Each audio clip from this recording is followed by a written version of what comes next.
കൊല്ലത്തേക്കാണ് പോകുന്നത്. കൊല്ലം നഗരത്തിൽ കൂണുപോലെ മുളച്ചു പൊന്തുകയാണ് അനധികൃത തെരുവോര കച്ചവട കേന്ദ്രങ്ങൾ. കൊല്ലം കോർപ്പറേഷന്റെ പുനരധിവാസ പദ്ധതിയും എങ്ങും എത്തിയിട്ടില്ല. കാൽനട യാത്രക്കാർക്കും വാഹന പാർക്കിങ്ങും എല്ലാം ദുഷ്കരമാക്കി അനധികൃത കയ്യേറ്റങ്ങളും നഗരത്തിൽ കൂടുകയാണ്.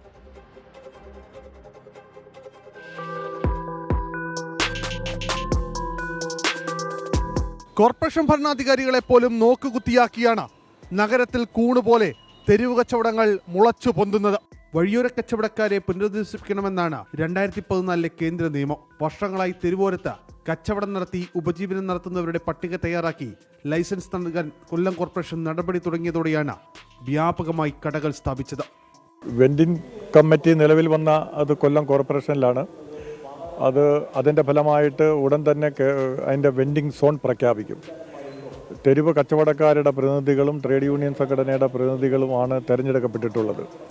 വിവിധ സംഘടനകളുടെ പ്രതിനിധികൾ ഉൾപ്പെടുന്ന കമ്മിറ്റിയുടെ നിർദ്ദേശപ്രകാരം കോർപ്പറേഷനിൽ അംഗീകാരം നേടിയിട്ടുള്ള 1400ഓളം തെരുവ് കച്ചവടക്കാരുണ്ട്. അവർക്ക് മതിയായ രീതിയിലുള്ള പരിരക്ഷ നൽകി അവരെ സംരക്ഷിക്കുക എന്നുള്ളതാണ് ഈ കമ്മിറ്റിയുടെ ബാധ്യത.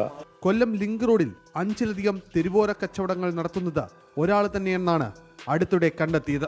അംഗീകൃത കടകൾ സ്ഥാപിച്ച് അനധികൃതമായി റോഡിലേക്ക് ഇറക്കി വിപുലപ്പെടുത്തുകയാണ് ഇവരുടെ രീതി.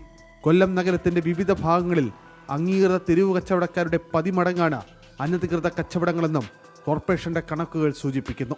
കൊല്ലത്ത് ഇന്ന് കാണുന്ന ഭീകരമായ രീതിയിലുള്ള തെരുവ് കച്ചവടത്തിൻ്റെ അതിപ്രസരം ഇല്ലാതാക്കുവാനും സോണലിൽ കേന്ദ്രമാക്കി ഓരോ ഇനം തിരിച്ച് ഇത് നടത്തുന്നതിനും തീരുമാനമെടുത്തിട്ടുണ്ട്. അത് എത്രയും പെട്ടെന്ന് നടപ്പിലാക്കുന്നതാണ്. തെരുവ് കച്ചവടക്കാരിൽ ചിലർ പല കടകളുടെയും ഉടമകളാണ്.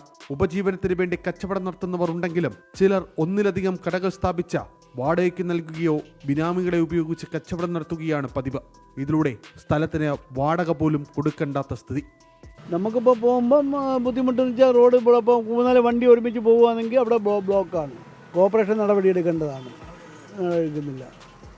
അർഹതപ്പെട്ട തെരുവ് കച്ചവടക്കാരെ പുനരധിവസിപ്പിക്കാൻ കോർപ്പറേഷൻ പദ്ധതി തയ്യാറാക്കി ഇതിനുള്ള സ്ഥലവും കണ്ടെത്തുകയും ചെയ്തു. എന്നാൽ ഈ ശ്രമങ്ങളെല്ലാം പലതവണ പാതിയിൽ ഉപേക്ഷിക്കേണ്ടി വന്നു. നിയമാനുസൃതമായി കൊല്ലം നഗരത്തിൽ കച്ചവടം നടത്തുന്നവർ ധാരാളമുണ്ട്. പക്ഷേ അവരുടെ 4 ഇരട്ടിയാണ് അനധികൃതമായി കച്ചവടം നടത്തുന്നവർ. ബിനാമി ഇടപാട് പോലും ഇത്തരം കച്ചവടങ്ങൾക്ക് പിന്നിലുണ്ടെന്നാണ് കോർപ്പറേഷന്റെ കണ്ടെത്തൽ.